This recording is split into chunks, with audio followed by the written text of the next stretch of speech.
श्रेष्ठ में आगे श्रेष्ठता का अहंकार हो गया। मानव पशुवत हो गए, मनुष्य में पशुवत व्यवहार हो गया, जंगली जानवरों की तरह व्यवहार होने लगा, वो विदेशियों के द्वारा। अहंकार, अंधविश्वास, आडंबर और पाखंड का वर्चस्व हो गया, जिसके कारण मानवता खत्म हो चुका। तो सदगुरु कबीर साहब और वो मानवता को खत्म करने वाला का अड्डा काशी में ही था। औसे पाखंडी, आडंबरी, अंधविश्वासी, अहंकारियों का अड्डा काशी में ही था। उन्होंने 4 वर्णों में विभाजन किया, ब्राह्मण, क्षत्रिय, वैश्य और शूद्र। शूद्र के साथ 4 काला कानून बनाया गया। सर्वप्रथम काला कानून था कि शूद्र शिक्षा ग्रहण नहीं कर सकते। जब शिक्षा नहीं होगा, शिक्षित नहीं होगा, तो क्या होगा? शिक्षित नहीं होगा तो पशु के समान हो जाए, मूर्ख चंडाल, पशु के समान हो जाएगा। और शिक्षा से उसकी मति छीन हो जाएगी शिक्षा के अभाव में, और मति जब छीन हो जाएगा तो गति छीन हो जाएगा, और गति जब छीन हो गया तो संपत्ति हीन हो जाएगी, है ना? तो पाखंडियों ने, आडंबरियों ने शिक्षा से वंचित किया सभी शूद्रों को। जो अपने आप को समझ ले कि हम शूद्र हैं, ये नहीं कि केवल अति शूद्र के। शूद्र में भी 2 भाग बनाया, एक शूद्र और एक अति शूद्र, है ना साहब? तो जितने शूद्र हैं या अति शूद्र हैं, सबों को शिक्षा से वंचित रखा। तो जब शिक्षा से वंचित हो गए तो मति छीन हो गया, गतिहीन हो गया, और गतिहीन हो जाने के बाद संपत्ति नष्ट हो गई।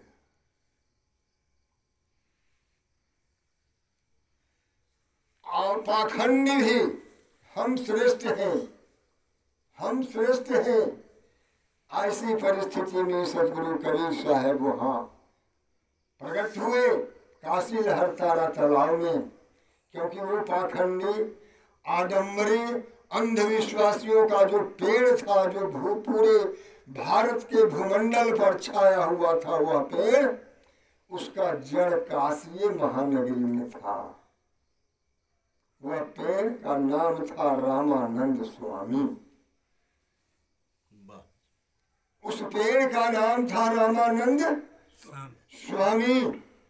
शूद्र को कभी शिक्षा नहीं देते थे। कोई भी शूद्र हो, चाहे वो यादव हो, कुशवाहा हो, या मंडल हो, कमंडल हो, कोई भी शूद्र हो, शिक्षा से वंचित। और पाखंड भी उतना, आडंबर, अंधविश्वास भी उतना। सदगुरु कबीर साहब वहां प्रकट हुए, और वो पाखंडी, अहंकारी, अंधविश्वासी, आडंबरी के जो पेड़ था, उस पेड़ को ज्ञान रूपी टंगारी से, ज्ञान रूपी यारी से काट कर उन्होंने ध्वस्त किए। रामानंद को खुले समाज में कहना पड़ा, हे संसार के लोगों, एक काशी के वासियों, आप लोग मेरे को जो कहे, परंतु हमने कबीर को शिष्य बनाया, है ना? और कबीर साहब उनके यहाँ शिष्य बनने के लिए गए थे, शिक्षा ग्रहण करने के लिए नहीं। उन्हें शिक्षा के अभाव नहीं था। और जो सदगुरु हैं, ये 10 अवतार और 24 अवतार, जितने अवतार कहे जाते हैं, ये सदगुरु के दर्जा में नहीं आए हैं। और ये सदगुरु के शरण गए हैं, लेकिन सदगुरु कबीर ही एक सतगुरु थे और उनके शरण में ये सभी गए, सभी गए। श्री सतगुरु कबीर कहे 10 अवतार ईश्वरी माया अकर्ता के जिन पूजा। ये 10 अवतार जो है, दुई बनचर दुई बार चरा अचार विप्र दुई भूप, ये 10 अवतार है। 2 भूप के रूप में कौन थे? तो राम और कृष्ण। लक्ष्मण नहीं, लक्ष्मण भूप बना था, लक्ष्मण को राज तिलक मिला था। राम और कृष्ण, तो ये 10 अवतार जो है सदगुरु के चरण में गए। राम कृष्ण से गुरु महिमा में बातें आई है, राम कृष्ण से कौन बड़ा, और उन्हों तो गुरु 3 लोक के हुए धनी, गुरु आगे अधीन। राम का गुरु कौन थे? कोई पंडित नहीं थे, कोई ब्राह्मण नहीं थे, विश्वामित्र क्षत्रिय थे ना साहब। कृष्ण के गुरु दुर्वासा जी थे, कृष्ण के गुरु दुर्वासा जी थे, और वो कोई ब्राह्मण से नहीं आते। तो जब राम कृष्ण भी गुरु के शरण गए, तो मेरे और आपको करना क्या है? क्या करना है ना?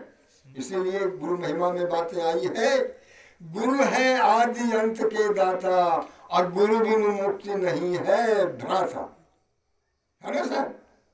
गुरु के बिना मुक्ति संभव नहीं है। गुरु बिनु पढ़ाई जो वेद पुराना, अता को नहीं मिली है भगवाना, और गुरु बिनु होम यज्ञ जो साधे, और मन 10 पातक बांधे, है ना? गुरु बिनु दान पुण्य जो करही, मिथ्या हो कबहु नहीं फल, है ना?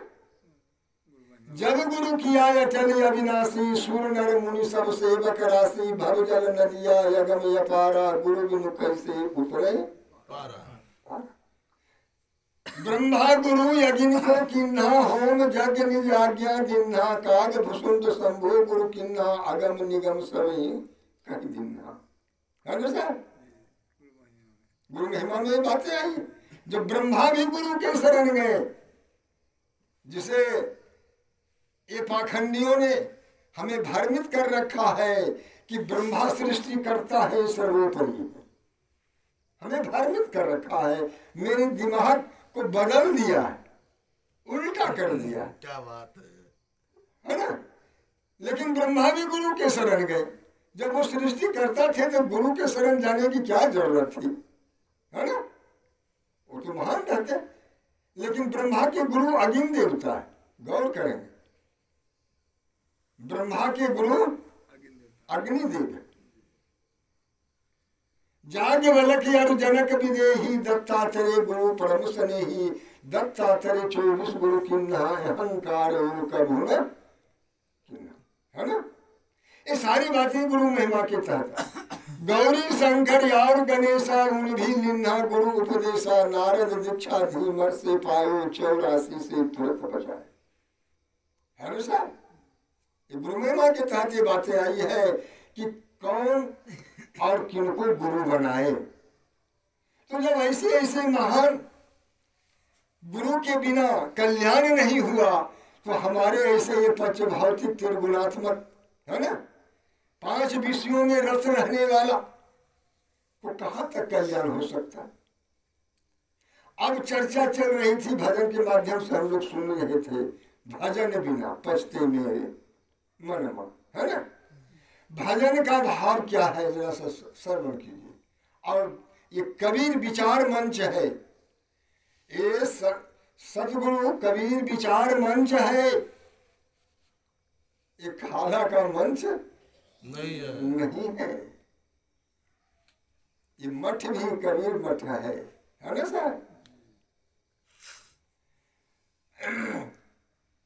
भजन का शाब्दिक अर्थ 3 अक्षर से भजन शब्द बना, भो, जो और न, है ना? ये 3 अक्षरों के संयुक्त से क्या बन गया? भजन शब्द। भजन शब्द बना। भव से क्या होता है? भव सागर।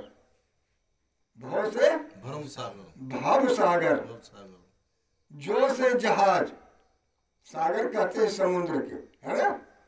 तो ये भाव रूपी समुद्र का जहाज क्या है? तो अंतिम में क्या है? नो। नो से क्या होता है? नैया। नैया नहीं, नाम। ना। नो से नाम। और सदगुरु कबीर भी कहे, तुलसी बाबा भी कहे। क्या कहे सदगुरु कबीर? जरा सा श्रवण करेंगे। साखी के माध्यम से कहे, मंगलाचरण के माध्यम से भी कहे, भजन के माध्यम से भी कहे, और हम लोग स्तुति संध्या सुमरन में भी करते हैं ना साहब? श्वास श्वास में नाम ले, कहते हैं ना। सदगुरु कबीर कहे साखी के माध्यम से, कली में जीवन अल्प है। कलिकाल कलयुग है ना, इसमें 1000 और 100 वर्ष की बात नहीं है। नहीं है। बहुत कम समय है।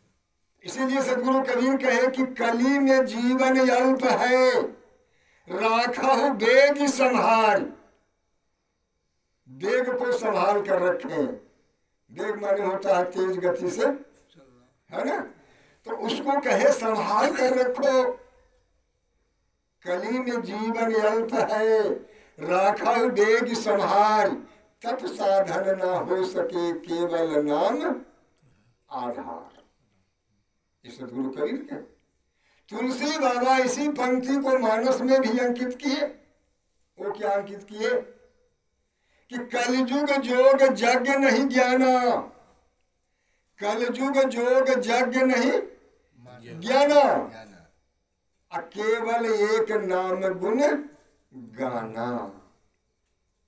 कहने सुनने में दोनों दो लगता है, लेकिन भावार्थ दोनों का एक ही है। तो जो सदगुरु कबीर कहे वही